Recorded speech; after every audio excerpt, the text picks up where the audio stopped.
Hello, anti-novelists, curious onlookers, and friends. Welcome back to this episode of Zettelkasten for Fiction, where imagination finds order. I've included some of my lovely birthday flowers on the desk just because I think they're awesome and I love them. So, let's get right into it. Yesterday, we talked about the antagonist and different classifications, characteristics, just different aspects of the antagonist. So, I thought, as the flip side of that coin today, let's look at the protagonist.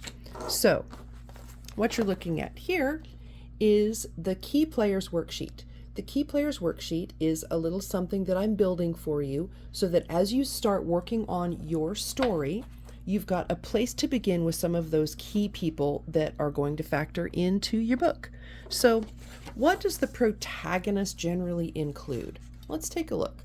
And my main protagonist card, I've got a note that says, the character's inner obstacle. So when you're thinking about your protagonist, which is your main character, that's the person on whom you hang your story. They are the framework that story takes place on and through. So I would encourage you to think first and foremost about your protagonist, because that person and their characteristics and their goals and their inner conflicts, all of those things are going to help you define on the other side of it who your villain is, because these two pieces are going to be the source of the conflict, the triumphs, the challenges, all of those things in your story.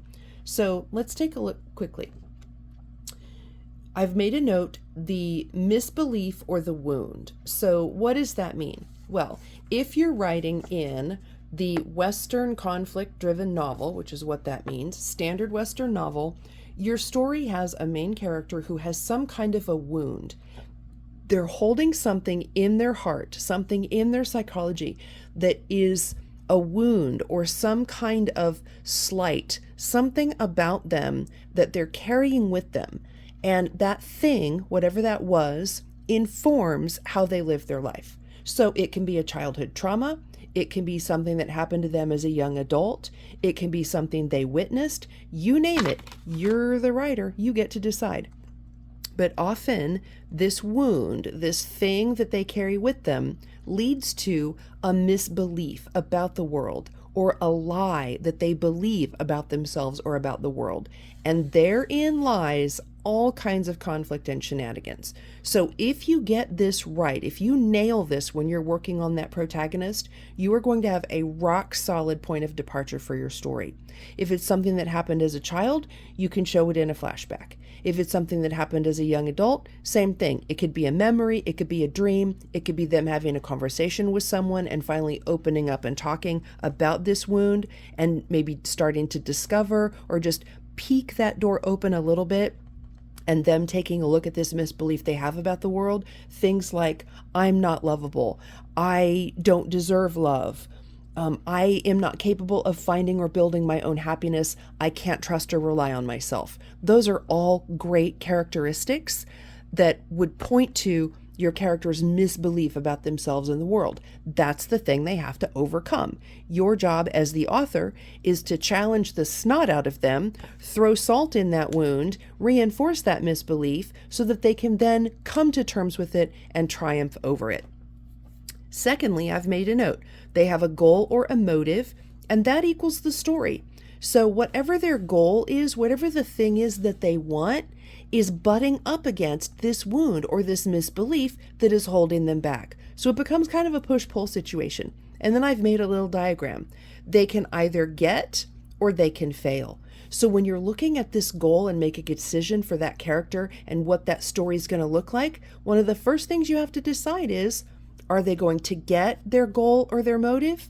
Is it going to be rewarded and fulfilled? Or are they going to fail? And then, as I talk about in my book, we get into the kinds of story you can tell.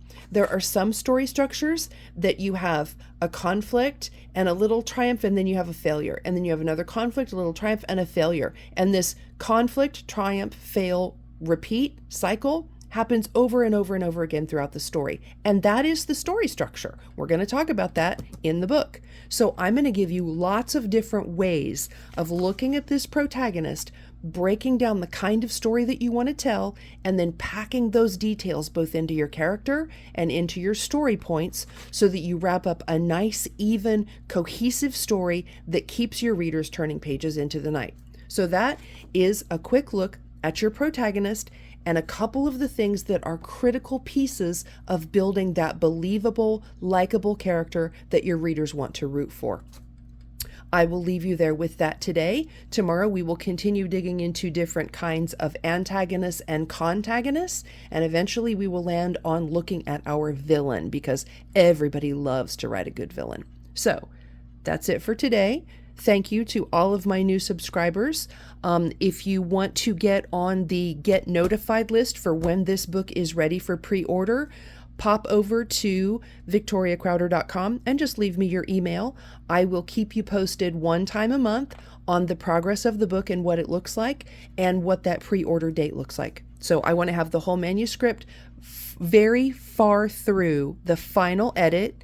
And once I've got that locked in, then I will put it up for pre-order. So if you want to get your early bird copy, just drop your email on that list and I will keep you posted once a month. Alternatively, there's a link in the description below for LiLLiPub. I haven't mentioned LiLLiPub.org in a while. That is my writing community where you can come and join me every Saturday at 1 o'clock Central. We do a workshop. Anyone is welcome to submit work.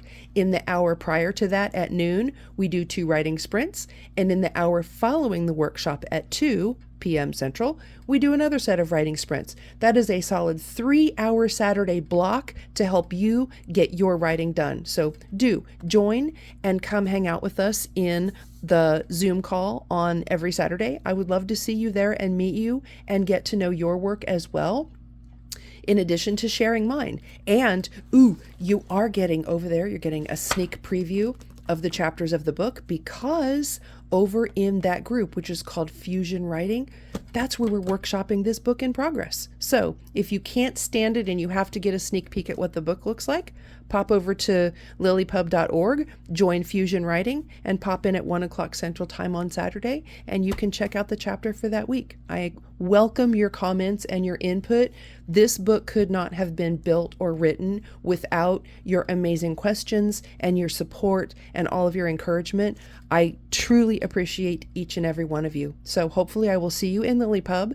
Definitely jump over to my website and drop me an email, and I'll keep you posted on the progress of this sweet little book that I'm writing to help you get your writing done. So I'll leave you there for today, and I will see you tomorrow.